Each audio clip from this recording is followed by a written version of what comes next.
मोहब्बत का एक असूल भी है। जब ये देने पे आती है तो एक आम से इंसान को भी आला मकाम अता कर देती है, दिलों की सल्तनत सौंप देती है, बादशाहत नसीब कर देती है।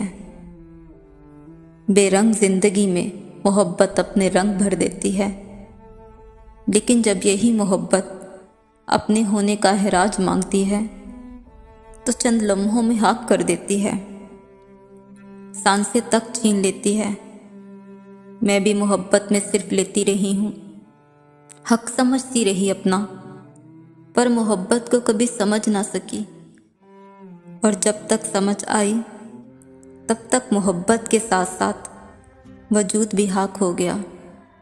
देखा है मैंने इस दुनिया का रवाजे इश्क, जहाँ आम से खास खो जाते हैं और फिर खास से हक कर देना।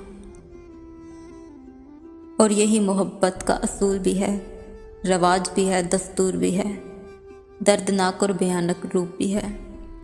चंद लम्हों की खुशी देकर जिंदगी भर का रोक देती है।